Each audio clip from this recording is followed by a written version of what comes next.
The Munda Wanga Trust for the past 10 years has been taking care of and improving the local attraction known as Munda Wanga. Now this facility is located in Zambia, which is in the southern part of Africa. My friend Amy Hanna from Lincoln Park Zoo's AAZK chapter went there recently and filmed this footage. And Amy was there to lend a hand, not only with her skills as an animal caretaker, but also as her experience from a public speaker with her keeper chats to try to help them deliver a stronger message to all visitors about wildlife conservation.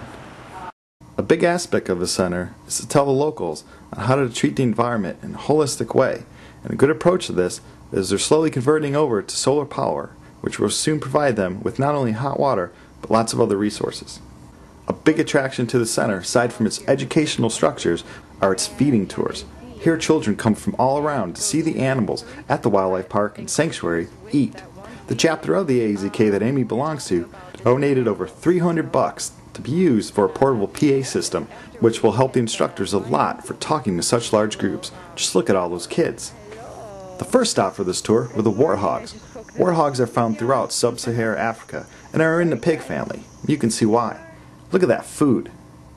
Now these warthogs will often kneel, which allows them an easier and a more relaxing way to eat.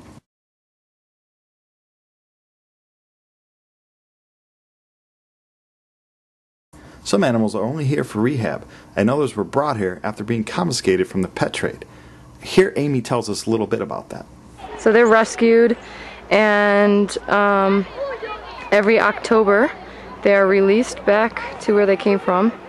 And then as they're confiscated throughout the year for pet trade and bushmeat, they're brought here, and then we get about 150 yellow baboons and 150 vervet monkeys, which are in a different enclosure, every year, and they're both released every October. Born Free supports that completely. The African wild dog is one of the most endangered predators on the planet, with an estimated only 3,000 to 5,000 of them left in the wild. Here the children get a chance to see these rare dogs in their large enclosures. And when the feeding tour comes around, they give them access to over here. And up next was cheetahs, the fastest land animal, which can reach speeds up to 70 miles an hour for a short distance. Well, here they're slowed down to eat to allow the children a chance to view them. The main attraction, pardon the pun, are the lions. Here's a fine example of why a PA system is needed. This instructor, while doing her best, simply can't reach all the children and visitors there are to see the king of beasts. Now when a lion comes out to get their meat chunks, it is always a crowd pleaser.